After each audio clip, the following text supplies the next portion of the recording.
Hello everyone.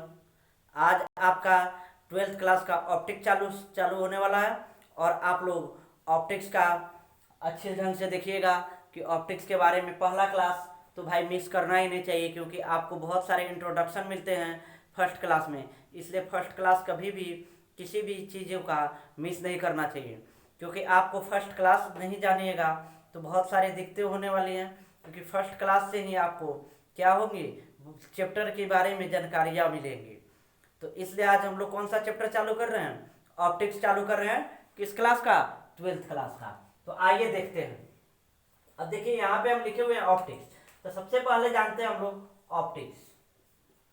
Okay, गलत लिख दिए ना, कोई बात नहीं, इसको बना देते हैं पी और इसको बना देते हैं ओ। ओके, ऑप्टिक्स आपका क्या हुआ? ऑप्टिक्स हुआ। अब देखिए ऑप्टिक्स आपका टू पार्ट्स में बताया, जैसा कि हम जिस दिन सिलेबस बताए थे उस दिन ही आपको बताए थे क्या कि ऑप्टिक्स आपके टू पार्ट्स में बटे हुए हैं। तो पहला ऑप्टिक्स क्या है? Wave optics. कौन सा ऑप्टिक्स भाई? Wave optics. वेव ऑप्टिक्स, ठीक। दूसरा कौन सा ऑप्टिक्स है? Ray optics. Ray optics. अब देखिए बात को समझिए, जैसे ही ऑप्टिक्स हम लोग चालू करने वाले हैं तो ऑप्टिक्स क्या होता है भाई? आप लोग टेंथ क्लास में भी पढ़े हुएगा ऑप्टिक्स के बारे में। लाइट चैप्टर था ना आपके टेंथ क्लास में, आपका पहला ही चैप्टर होगा लाइट, जिसमें आपको रिफ्लेक्शन रिफ्रैक्शन पढ़ना था। तो आप लोग पढ़े होइएगा तो उसमें आप जानते हुए कि ऑप्टिक्स क्या होता है। उसमें भी आपके टीचर बताए होंगे कि ये ऑप्टिक्स है।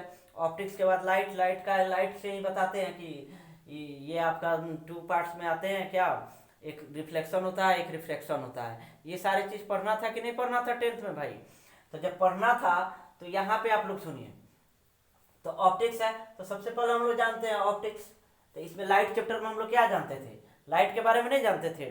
तो उसी तरह यहाँ भी देखना है ना, लाइट के बारे में यहाँ भी जानना है, ठीक। तो सारे चीज़ों को जानना है। तो यहाँ कुछ अलग हो जाएगा ना भाई, टेंथ क्लास में थे तो छोटा सा सिलेबस था ना। जैसे आप बड़े हो रहे हैं तो जिम्मेदारियाँ भी तो बढ़ेगी ना।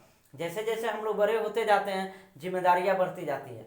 घर में देखिएगा एक छोटा सा बच्चा होगा तो उस बच्चे को कोई टेंशन नहीं, आराम से खेलता है, खाता है, पीता है, और उसके पीछे खाना लेके कभी उसके पापा, कभी चाचा, कभी क्या बोलते हैं मम्मी, दादा दादी बोलते रहते हैं बेटा खा लो। जैसे ही अब आप बड़े हो चुके हैं, आपको कोई पीछे लेके जाता है? आपको खुद सारा काम करना पड़ता है। जैसे और आप बड़े होइएगा, ग्रेजुएशन में जाइएगा तो और आपको जिम्मेदारियां बढ़ेगी, और सारी जिम्मेदारियां बढ़ते बढ़ते आपको अपने से सोचने की क्षमता लानी पड़ेगी। इसलिए जैसे जैसे आप बड़े होइएगा तो जिम्मेदारियां बढ़ेगी, तो उस अनुसार से आपका दिमाग भी तो डेवलप हो रहा है ना। और जब दिमाग डेवलप हो रहा है आपका तो उस समय तो चैप्टर भी तो डेवलप होगा ना, उसको भी तो क्या किया जाएगा, बढ़ाया, इंक्रीज किया जाएगा कि नहीं किया जाएगा? आप सोचिएगा कि जो चीज़ हम जैसे जो बच्चा नर्सरी में पढ़ता है वही चीज़ अगर जिंदगी भर पढ़ते रहे तो नर्सरी में ही क्यों नहीं रहेगा, आगे क्यों बढ़ेगा? तो उसी तरह हम लोग हैं कि जैसे हम लोग टेंथ पास किए हैं तो कुछ तो उसमें क्या होगा, इंक्रीज तो होगा ना सिलेबस में। तो अब देखिए वेव ऑप्टिक्स और आपका रे ऑप्टिक्स। वेव ऑप्टिक्स आपका 15% सिलेबस है, ठीक। और वेव रे ऑप्टिक्स आपका कितना है?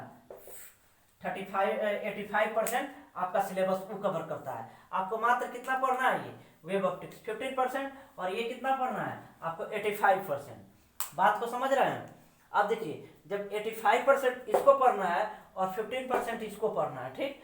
तो अब देखिए बात समझिए। तो ये रे ऑप्टिक्स हम आपको जिस दिन सिलेबस बताए थे उस दिन ही बताए थे कि ये किस किस व्यू से इंपॉर्टेंट है, कंपटीशन के व्यू से ज़्यादातर इंपॉर्टेंट है। और ये वेव ऑप्टिक्स आपका किस किस से है? इसका कंपटीशन से कोई लेना देना नहीं है भाई। ये कंपटीशन में उतना आएगा भी, इससे आता ही नहीं है क्वेश्चन। सारे क्वेश्चन किससे आते हैं कंपटीशन में? इससे आते हैं, ठीक। जैसे ही आप जेई मेंस एडवांस का एग्जाम दीजिएगा या नीट का एग्जाम दीजिएगा और सारे क्लैट व्लैट बहुत सारे एग्जाम होते हैं ना, तो उस सारे एग्जाम में जैसे ही आप बैठिएगा तो इसी से क्वेश्चन रहेगा, ना कि इससे आपका 12th में ही क्वेश्चन रहेगा, ठीक। तो इसको भी पढ़ना जरूरी है भाई, क्योंकि 12th बोर्ड भी तो पास करना जरूरी है, ठीक। तो आगे आते हैं। तो इस चीज को तो हम लोग क्या शुरुआत करने जा रहे हैं, हम लोग शुरुआत करते हैं पहले रे ऑप्टिक्स के बारे में, ठीक ना। रे ऑप्टिक्स को हम शुरुआत करते हैं, समझ रहे हैं? रे ऑप्टिक्स शुरुआत होगी आपकी। और देखिए तो हम लोग सबसे पहले जानते हैं लाइट। लाइट कितने प्रकार के होते हैं? तो लाइट शोज 3 फिजिकल प्रोसेस होते हैं, ठीक। क्या लिखते हैं हम? लिख देते हैं आपको, लाइट सोज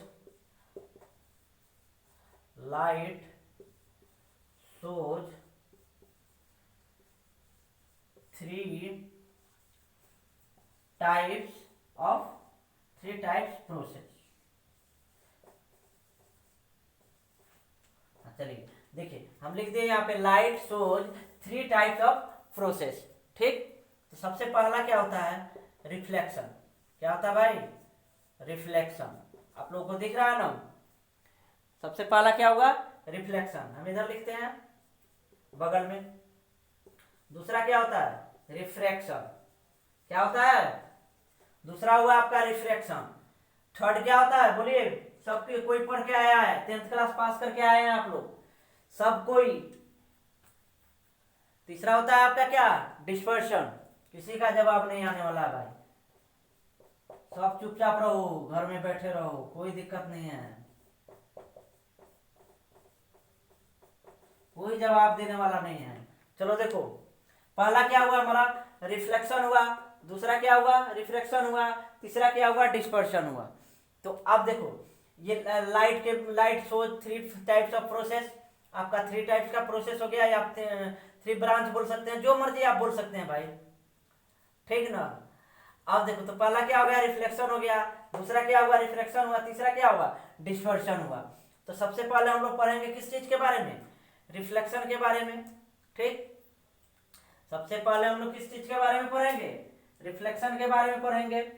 तो हम लोग अब शुरुआत करेंगे किस चीज को, क्योंकि अब तो हम जान गए ना कि ये जो रे ऑप्टिक्स हम लोग चालू किए, तो उसमें क्या था, 3 टाइप्स का आ गया आपका प्रोसेस। तो पहला हो गया रिफ्लेक्शन, दूसरा हो गया रिफ्रैक्शन, तीसरा हो गया डिस्पर्शन।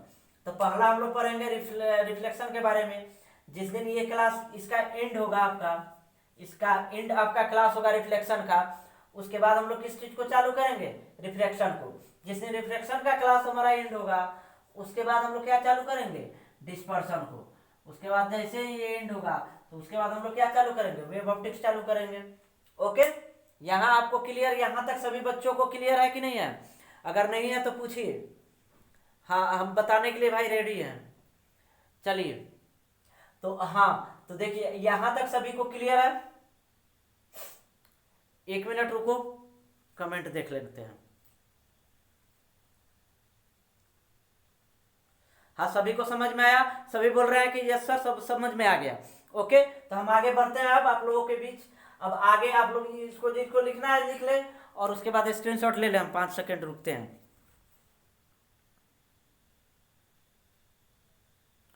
ओके, सभी का हम अपेक्षा करते हैं कि लिख लिए होइएगा, नहीं तो स्क्रीनशॉट ले लिए होइएगा। हाँ, तो आइए अब आप लोग बोर्ड पे ध्यान दीजिए। देखिए, रिफ्लेक्शन हम लोग कौन सा चैप्टर पढ़ेंगे, रिफ्लेक्शन। ठीक, हाँ, आपको क्या बताया था हम पहले, ऑप्टिक्स कितने प्रकार के, रे ऑप्टिक्स और वेव ऑप्टिक्स। वेव ऑप्टिक्स में आपका कितना 15% सिलेबस है, आपका रे ऑप्टिक्स 85% सिलेबस है। तो आप समझिए, वेव ऑप्टिक्स जब हम आपको पढ़ाएंगे, तो उसमें मात्र 4 एक्सपेरिमेंट पढ़ाएंगे हम आपको, और 4 एक्सपेरिमेंट में गारंटी है कि आपका 3 एक्सपेरिमेंट आपके एग्जाम में आएगा। ओके, और 1 क्वेश्चन आपका लॉन्ग आएगा, समझे कि नहीं। 4 पढ़ना, देखिए 4 क्वेश्चन को रीड करना, एक्सपेरिमेंट को, और उसमें से 3 क्वेश्चन आपके एग्जाम में आ जाए, इससे अच्छी बात और क्या है, आप ही बताइए। और कुछ हो सकता है कि 4 क्वेश्चन आप पढ़े और उसमें से 3 क्वेश्चन आपका किस में आ जाए, एग्जाम में आ जाए, तो इससे बेटर और कोई बात नहीं होता है भाई। तो इसलिए आप लोग ध्यान पूर्वक देखिए, तो ध्यान से देखिए, और आप लोगों को सारी चीजें मिलेंगी। आपको 12th क्लास में 90+ नंबर रहेगा। अगर जो अच्छी तरह से पढ़ते हैं उनको 99% आने की पूरी संभावना है, समझे कि नहीं। और जेईई मेंस आराम से आप क्वालिफाई कीजिएगा, और उसके लिए तो भाई आपका मैथ और केमिस्ट्री भी स्ट्रांग होना चाहिए ना। केवल फिजिक्स के बदौलत आप सेलेक्ट नहीं हो सकते हैं, समझे कि नहीं। हम तो आपको बहुत बेहतर ढंग से पढ़ाएंगे, आपको बहुत बेहतर तरीके से, और आपको सारे चीज़ प्रोवाइड भी कराएंगे और सारे क्वेश्चन भी कराएंगे।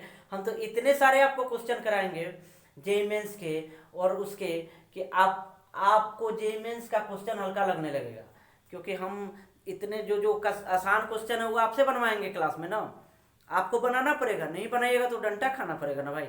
या तो आप पढ़िएगा तभी हमारे क्लास में आइएगा, वरना ये कितना दिन ऑनलाइन है, कुछ दिन बाद तो फिर ऑफलाइन होगा ही। तो जिस दिन ऑफलाइन होगा उसके बाद तो आप बिना डंडा खाए जब पढ़ना होगा तभी आप मेरे क्लास में रह पाइएगा, वरना आपको छोड़ना पड़ेगा हमको। हाँ तो छोड़िए, कोई दिक्कत ना है। चलिए आइए देखिए, अब रिफ्लेक्शन के बारे में देखते हैं। In this case incident ray, कौन सा रे, incident ray will strike with reflecting surface and reflected back into same medium. आपका किस में होना चाहिए, जब आपका इंसिडेंट रे जाता है कहीं भी, समझे कि नहीं, जब लॉ ऑफ हम आपको बताएंगे क्या, बोलिए, जब लॉ ऑफ रिफ्लेक्शन बताएंगे तो उसमें हम इस चीज को, ये डिफिनेशन आप अच्छी तरह से क्लियर कीजिएगा। थोड़ा यहाँ भी बताते हैं हम आपको, देख लीजिए। जैसे कि आप पढ़े होइएगा 10th क्लास में, ये लाइन आया, इसको मिरर बना देते हैं, मिरर नहीं मान लीजिए ना, तो ये एक मीडियम होता था कि नहीं, मीडियम फर्स्ट, और इसको मीडियम सेकेंड बोला जाता था। आपको थोड़ा बहुत भी याद हो तो इस डिफिनेशन को समझने के लिए, ज़्यादा कुछ नहीं, ठीक ना।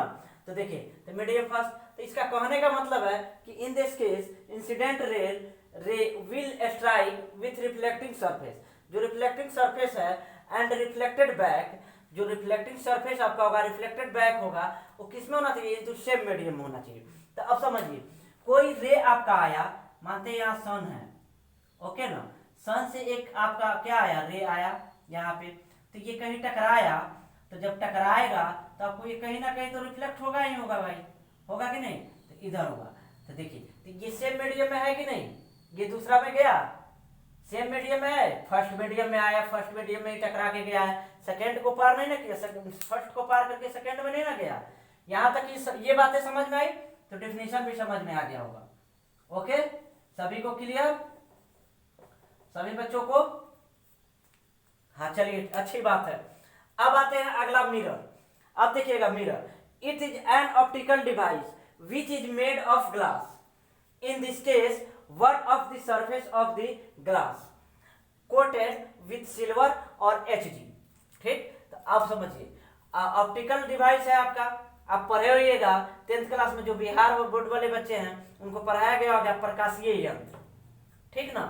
तो वही चीज यहाँ पे है मिरर। देखिए, it is an optical device which is made of glass, क्या होना चाहिए, ग्लास रहे, मेड ऑफ ग्लास का बना हुआ रहे, ठीक ना, ग्लास का बना रहेगा तभी ना आप मिरर का यूज कर पाइएगा भाई। In this case one of the surface of the glass coated with silver और HG। आप समझिए इस बात को, उसका जो होगा ग्लास होगा, उसका क्या होना चाहिए, एक तरह का भाग क्या किया रहना चाहिए, सिल्वर किया रहना चाहिए। मतलब उसका हिंदी आपको जो बिहार बोर्ड वाले हैं उनको 10th क्लास में क्या बताया होगा कि कलई, कलई किया जाता है, ठीक। तो उसको जैसे कि आप मिरर लेते हैं, कोई भी मिरर, ठीक ना, तो यहाँ देखिएगा ये क्या होता है, इस पे कलई किया रहता है, तभी ना भाई आप अपना फेस देखिएगा, नहीं तो क्या हो जाएगा, आर पार हो जाएगा, ठीक। हाँ तो देखते हैं, अगर इधर शीशा है तो हम आपको एग्जांपल बताते हैं। हाँ तो देखिए, हाँ रुकिए रुकिए, दिखा है शीशा, आते हैं, देखिए इस चीज को देखिए, ये आपका शीशा दिख रहा है ना। अगर इसको हम लोग निकालेंगे, निकलने वाला सुविधा है कि नहीं, तो हम निकाल के भी दिखाएंगे, रुकिए 1 सेकेंड आप लोग।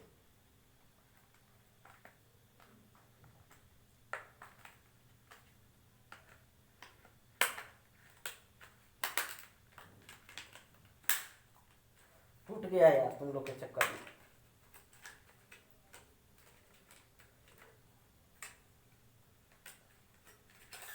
देखिए, ये आपका व्हाइट कलर से कलर किया गया है पूरा तरह से, एक तरफ से इसको पेंटिंग कर दिया गया ना, सिल्वर कर दिया गया, देखिए दिख रहा होगा, पास से देखिए, दिख रहा है ना सिल्वर, और इधर से देखिए ये आपका शीशा दिख रहा है, दिख रहा है कि नहीं शीशा, हाँ तो दिख रहा है शीशा, तो ये शीशा हुआ आपका कैसा, और ये आपका पीछे का भाग हुआ, समझे बात को, अब पूरी तरह से समझ में आ गया होगा।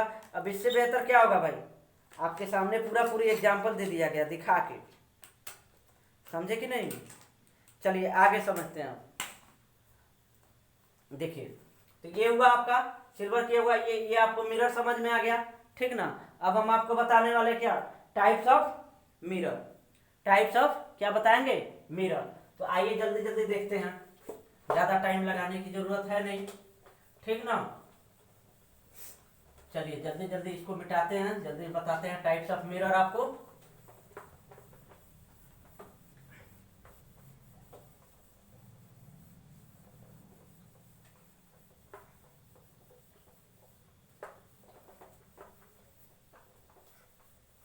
हाँ तो आइए देखिए, अब क्या देखेंगे हम लोग, टाइप्स ऑफ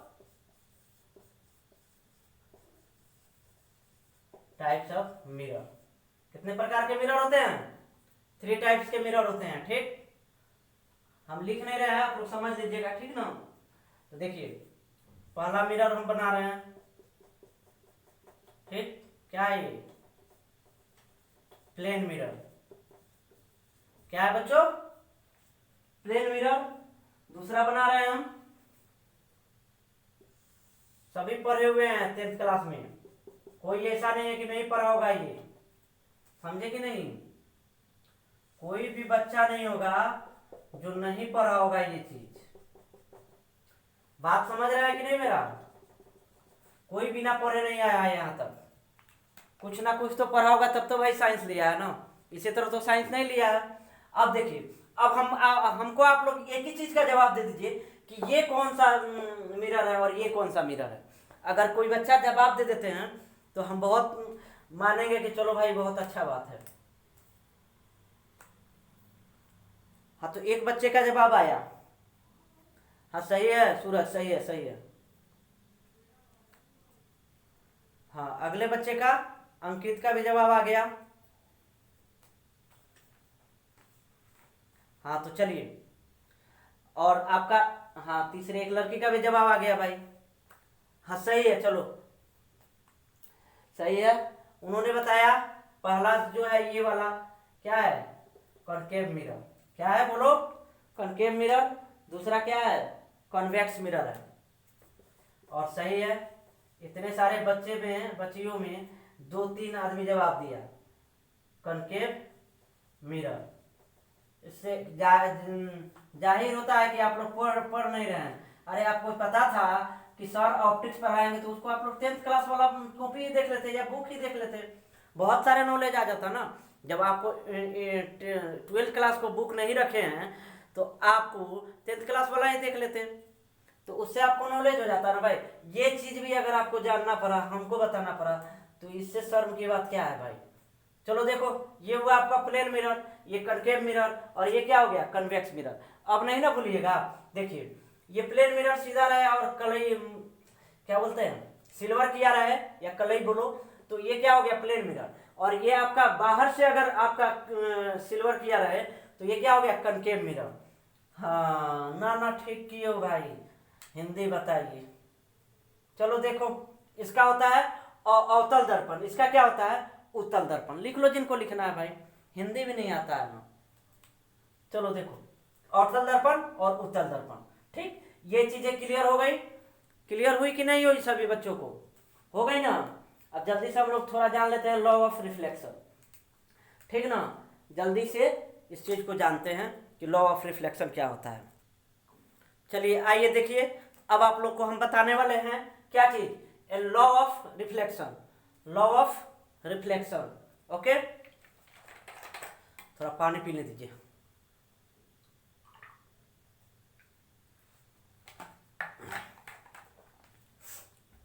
चलिए आइए, अब आपको हम बहुत अच्छे ढंग से बताने वाले हैं। ठीक, तो यहां देखिए क्या है? लॉ ऑफ रिफ्लेक्शन है। तो लॉ ऑफ रिफ्लेक्शन के बारे में हम लोग जानते हैं। ठीक, तो हम आपको क्या लिए? एक प्लेन मिरर ले लिए हैं। अब इस पे कहीं से आपका एक क्या आ रहा है? रे आ रहा है, और जो रे यहाँ आएगा, हम पीछे भी आपको बताया कि जो रे आएगा वो कहीं ना कहीं टकरा के रिफ्लेक्ट होगा। तो रे जो आता है उस रे को क्या बोलते हैं? इंसिडेंट रे बोलते हैं। जो रे आता है उस रे को क्या बोलते हैं भाई? इंसिडेंट रे बोलते हैं कि नहीं बोलते हैं? और देखो, और जो टकरा के, कहीं ना कहीं टकरा के जो रे रिफ्लेक्ट होता है उस रे को क्या बोलते हैं भाई? रिफ्लेक्टेड रे बोलते हैं। ठीक, और उस दोनों बीच को जो आधे आधे भागों से कट करता है उसको क्या बोलते हैं हम लोग? नॉर्मल बोलते हैं। क्या बोलते हैं? नॉर्मल। क्या चीज बोलते हैं भाई? नॉर्मल बोलते हैं। ठीक, अब देखो, अब जब ये दोनों को बीच बीच भाग से काट दिया तो ये कुछ एंगल बनेगा और ये भी कुछ एंगल बनेगा। जो आप पढ़े होइएगा ट्रेंगल वाले रूल में, या आप 10th में भी पढ़े होइएगा इस चीज को, साइन आई बटा साइन आर नहीं पढ़े हैं सब लोग? यहाँ भी हम पढ़ाएंगे भाई स्नेल का नियम। स्नेल का नियम आप लोग नहीं पढ़े हैं? साइन आई बटा साइन आर आप लोग नहीं पढ़े हैं 10th क्लास में? कौन नहीं पढ़ा है बोलो? गुस्सा नहीं दिलाओ, बताओ कौन कौन नहीं पढ़ा है? हाँ तो याद आया ना? तो ये चीज हुआ। अब बीच बीच से नॉर्मल जब आ जाता है, और जब एक इंसिडेंट रे आया आपका, मतलब कहीं से रे आया, तो उस रे जब आता है और कहीं टकरा के आपका क्या होता है, रिफ्लेक्ट होता है। इधर देखिएगा, यहाँ पे है और यहाँ आया और यहाँ आया पॉइंट पे, तो ये टकराया, ठीक। और इसको जब बीच बीच से ये काटेगा, वो बीच में जो आएगा वो नॉर्मल होता है। तो देखो ये आई ही नाम के ऊपर है और ये आर ही के ऊपर है। तो देखो भाई ये इंसिडेंट रे आ रहा है ना, तो इसका नाम आई रख दिया गया, जिससे कि आसानी से पहचान में आ जाएगा कि इंसिडेंट है। एंगल ऑफ इसको इंसिडेंट बोलते हैं। देखो हम यहाँ पे लिख दिए हैं एंगल ऑफ क्या, इंसिडेंट। और ये क्या हुआ, एंगल ऑफ रिफ्लेक्शन हुआ, ठीक। ये आपका क्या होता है, रिफ्लेक्टेड रे हुआ। पहला जो आया वो इंसिडेंट रे, ओके। जो आया क्या हुआ, इंसिडेंट रे हुआ। और जो आपको आके टकरा के जो लौट रहा वो क्या हुआ, आपका रिफ्लेक्टेड रे हुआ ना, रिफ्लेक्टेड रे।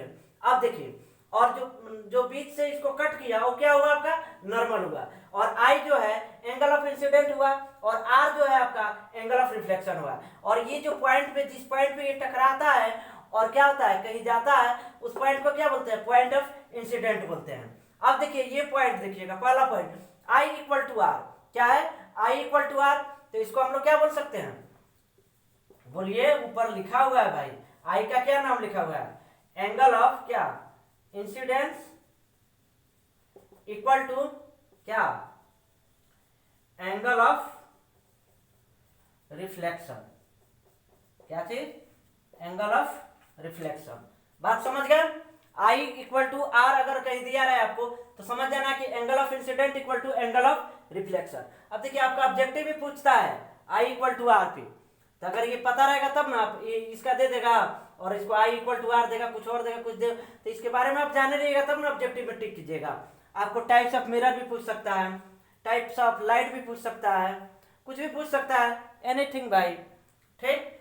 अब एग्जामिनर के ऊपर है कि क्या पूछता है नहीं पूछता है। चलो देखो यहाँ पे देखो, incident ray, reflected ray and normal must be in same plane. किस में रहना चाहिए, सेम प्लेन में रहना चाहिए। इंसिडेंट रे भी, रिफ्लेक्टेड रे भी और नॉर्मल भी जो है वो मस्ट भी सेम प्लेन में रहना चाहिए, मतलब सेम मीडियम में रहना चाहिए।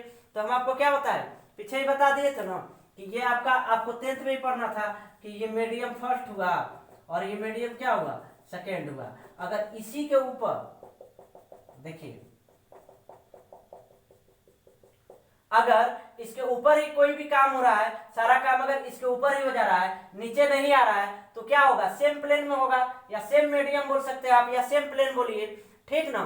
लेकिन वही अगर इससे पार करके ये इस मीडियम में आ जाएगा तो ये सेम प्लेन तो नहीं ना होगा। इसलिए अगर इसी प्लेन में रहता है तो आपको क्या होता है, सेम मीडियम बोला जाता है, ठीक ना। तो देखिए ये सेम मीडियम में नहीं है, सेम मीडियम में है कि नहीं, इसको आप लिख सकते हैं मीडियम फर्स्ट और नीचे वाले को मीडियम सेकेंड, ठीक। यहां समझ में आया? यहां तक किसी बच्चों को दिक्कत? अच्छा, एक बच्चे पूछ रहे हैं कि सर आई का मतलब बताइए, आई का फुल फॉर्म क्या होता है। अरे गधा, तुम बुरा गधा है। देखो यहां हम लिखे हुए हैं ना आई, यहां भी लिखे हुए हैं एंगल ऑफ इंसिडेंट, लिखे हैं कि नहीं लिखे हैं एंगल ऑफ इंसिडेंट? आप लोग देखिए एंगल ऑफ इंसिडेंट नहीं लिखे हैं हम, और यहां लिखे हुए हैं आर एंगल ऑफ रिफ्लेक्शन। तो वही चीज नाम लिखे हैं भाई, इसको दो पार्ट में बांट रहा था, आई इक्वल टू आर लिखे हैं, या तुम भाई स्नेल का नियम पड़ता है साइन आई बटा साइन आर, तो इसको भी आई बटा आर लिख दो ना, क्या फर्क पड़ता है? क्या तुम लोग मैथमेटिक्स का स्टूडेंट हो भाई? देखो यहाँ अगर 2 इक्वल टू 4 लिखो तब भी तो ये कट के 1 इक्वल टू 4 आता है ना, या 1/4, या तुम इसको 2/4 लिखो तब भी तो ये कट के 1/4 आएगा ना। बात को समझ रहा है? तो क्या फर्क पड़ने वाला है भाई, कुछ फर्क पड़ जाएगा इससे? आप इक्वल टू लिखिए तो, या आप डिवाइड करके लिखिए तो बात बराबर ही ना है। आगे आइए, हाँ और किसी को दिक्कत है? अच्छा ये देखिए, ये महानुभाव को देखिए, इनको दूसरा लाइन में समझ में आया भाई। इसमें समझने वाला क्या बात है, एक इंसिडेंट रे आया और रिफ्लेक्ट हुआ कि कहीं ना कहीं वो टकराया, तो टकराएगा तो कहीं ना कहीं रिफ्लेक्ट तो होगा। और जब रिफ्लेक्ट हुआ और तीसरा जो एक नॉर्मल पॉइंट बोल रहा है एंड नॉर्मल, जो नॉर्मल हम लोग यहाँ पे दिए हुए हैं, नॉर्मल देखिए यहाँ पे दिख रहा है ना, तो यहाँ पे दिए हैं, तो यही बोल रहा है कि तीनों जो है एक ही प्लेन में रहना चाहिए, मतलब एक ही मीडियम में रहना चाहिए, मस्ट बी सेम मीडियम। जिस मीडियम में है, जैसे कि आप एक एग्जाम्पल से हम समझाते हैं, जैसे कि आपका 2 रूम है, ज्वाइंट रूम से है, उसी रूम से आपका दरवाजा है, आपसे बोला जाए कि आप सेम रूम में रहिए, 1 डे आप सेम रूम में रहिए, तब आप मीडियम को फ्लो करते हैं, मतलब सेम प्लेन में है, आप एक ही रूम में अपने रह रहे हैं, दूसरे में नहीं प्रवेश कर रहे हैं, 2 रूम में आपका ये, और उसी रूम से दरवाजा या गेट भी है, तो क्या होगा, अगर उसमें आप प्रवेश नहीं कर रहे तो आप एक ही रूम में है भाई, एक ही प्लेन में, तो उसी तरह ये भी एक ही प्लेन में ना भाई, सारा काम इसके नीचे कुछ भी आ रहा है, सारा काम ऊपर ही हो रहा है ना, तो इसलिए ये भी एक प्लेन में है। तो इसी चीज को लिखा गया है, incident ray, reflected ray and normal must be in same plane. इसी पे आपका ऑब्जेक्टिव भी पूछ सकता है, incident ray, reflected ray and normal must B, या कुछ भी दे सकता है, और वहां पे खाली स्थान दे सकता है, और ऑप्शन रहेगा आपका सेम प्लेन, क्या नॉट सेम प्लेन, पैरेलल, और सेकेंड मीडियम, थर्ड मीडियम, जो भी वो लोग ऑप्शन बनाना चाहे बना सकता है, ठीक ना। तो ये सारी चीजें आपको ऑब्जेक्टिव भी होंगी, तो लेकिन अगर आपको पता है कि सेम प्लेन होता है तो आप आराम से आसानी से आप टिक कीजिएगा कि नहीं। चलिए एवरीवन, आज क्लास को हम लोग एंड करते हैं यहीं पे।